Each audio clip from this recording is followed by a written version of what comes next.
Along with the black toolbar at the top of the screen, which leads to all of Drupal's administrative controls, Drupal 7 introduces this gray shortcut bar. Links in the toolbar are difficult to change, but you can easily change those in the shortcut bar to lead anywhere on your site that you like. The shortcut bar comes with two shortcuts already built in.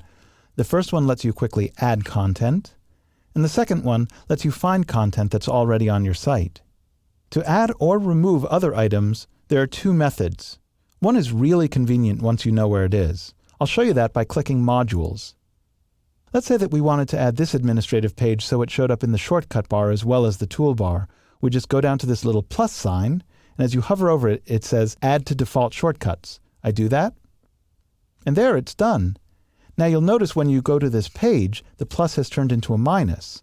You can hover over it again, confirm that you want to remove it, and it's gone. The other way to add and remove shortcut bar items takes a little bit more digging, but it's actually more flexible. First, you need to know the URL of the page you want to link to. I'll show that by copying this URL for the modules page. I just highlight it and copy. Then go over to Edit Shortcuts. To add a shortcut, click the Add Shortcut link. Enter a name, and instead of modules, I'm going to call this functions, let's say. And paste the path. Now I can tell you right away that this won't work because it already has the 2trees:8082 in it. You can only use this method, by the way, to link to things on your site. You can't have something in the shortcut bar that links off your site. So I'll get rid of that bit there, including the slash, and I'm left with this.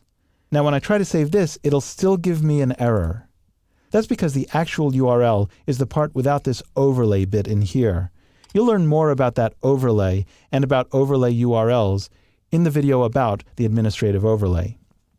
So we've removed that and try saving again.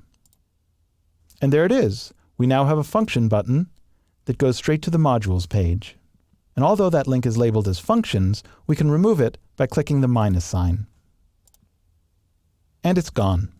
So far, so good. Now things get a little tricky. We've been editing a single shortcut bar, but you can actually create as many shortcut bars as you want.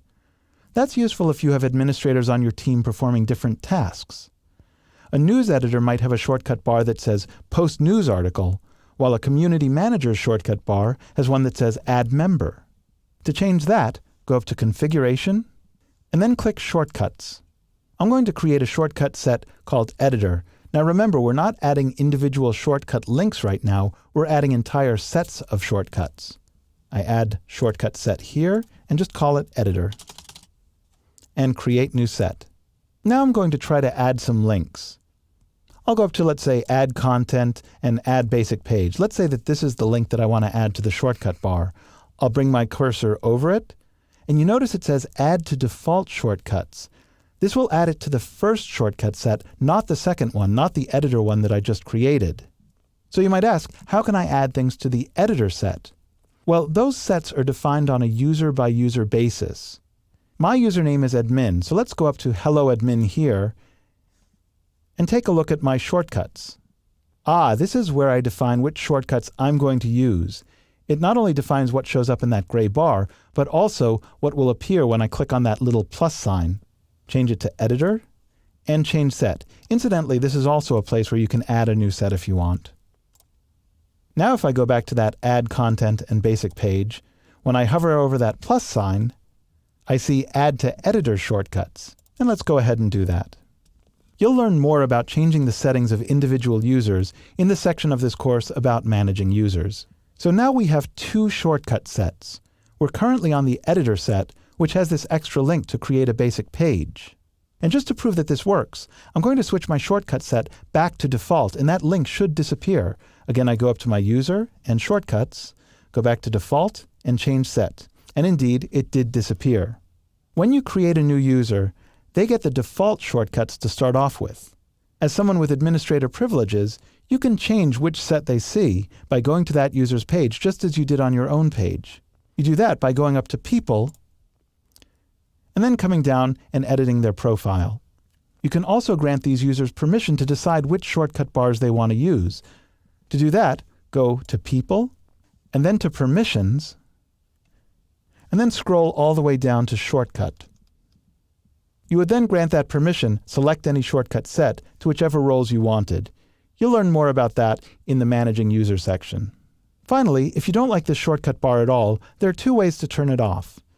First of all, you can turn it off temporarily for yourself by clicking this little arrow here. That gives you a little bit more screen space to play in. If you want to turn it off for good, though, go to Modules and scroll down to Shortcut. Uncheck the box and scroll to the bottom and say Save Configuration. I'm actually going to leave it as it is, though. Now I have to say that section where I showed you how to set up multiple shortcut bars is actually a pretty advanced subject. You'll probably never use it until you start administering a site that has multiple people fiddling with it. But if you find yourself doing the same task over and over again in Drupal, just stick a link in the default bar for one-click access. Even without multiple shortcut sets, that little link or two can really make a difference in your efficiency.